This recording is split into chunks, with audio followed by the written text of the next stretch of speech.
Hello everyone, I am Shasta Ansari. This is question number 10 of exercise 7.4 and in this question, in a class of 25 students, 20 passed with 60 marks or 60% or more marks.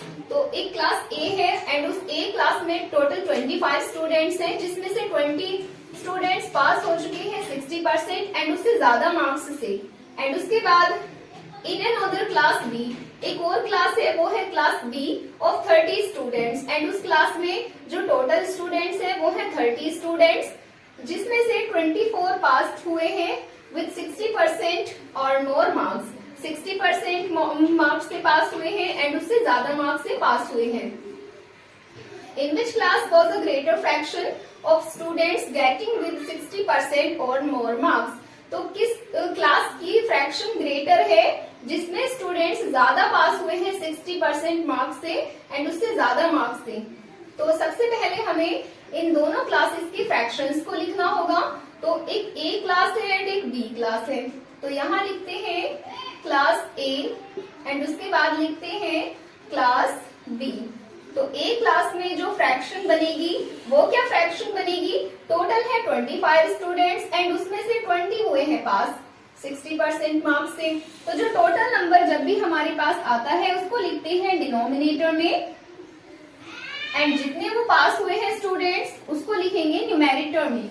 And यहाँ पर 30 students हैं total class B में, तो वो total number जाएगा denominator में and जो numerator होगा वो होगा 24 बिकॉज यहाँ पर 24 स्टूडेंट्स पास हुए हैं 60% मार्क्स से। एंड अब हमें बताना है कि इन दोनों में से कौन सी वाली फ्रैक्शन ग्रेटर है। तो पहले इन दोनों फ्रैक्शंस में कंपैरिजन करेंगे। तो यहाँ पर ना तो किसी भी फ्रैक्शन के न्यूमेरेटर सेम है एंड ना ही इन दोनों फ्रैक्शंस के डिनोमिनेटर सेम है। तो पहले इन दोनों फ्रैक्शंस की हम सिंपलेस्ट फॉर्म बना लेते हैं। तो जब इनकी हम सिंपलेस्ट फॉर्म बनाएंगे दोनों ही नंबर्स को हम 5 से डिवाइड करेंगे डायरेक्टली।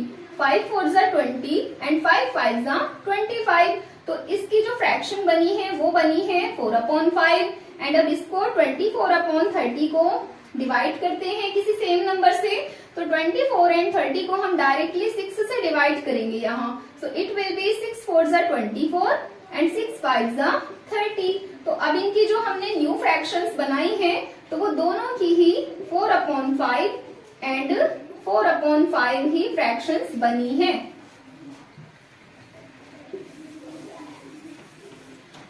इट्स मीन यहाँ सिंपलेस्ट फॉर्म में पता लग रहा है हमें क्लियर कि 4/5 एंड 4/5 ही इन दोनों की फ्रैक्शन है जो रियल फ्रैक्शन होगी। तो जो इन दोनों फ्रैक्शंस की सिंपलेस्ट फॉर्म होगी 4/5 एंड 4/5। तो इतना ही, ये दोनों के दोनों एक दूसरे के इक्वल हैं। इट्स मीन यहाँ पर भी क्लास A में भी 4/5 स्टूडेंट्स पास हुए हैं एंड क्लास B में भी 4/5 ही स्टूडेंट्स पास हुए हैं 60% मार्क्स एंड उससे ज्यादा मार्क्स से। तो यहाँ पर कोई भी फ्रैक्शन ग्रेटर नहीं है एंड कोई भी फ्रैक्शन स्मॉलर नहीं है। तो दोनों ने ही इक्वली पास किया है क्लास को। तो यहाँ फाइनली आंसर में हम लिख देते हैं both classes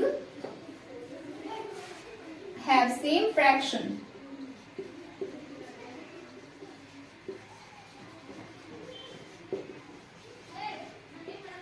Both classes have same fraction of students. तो ये था हमारा क्वेश्चन नंबर 10 इस एक्सरसाइज का एंड यहाँ पर हमारी एक्सरसाइज फिनिश हो चुकी है। अब फिर मिलते हैं नेक्स्ट टॉपिक के साथ नेक्स्ट वीडियो में।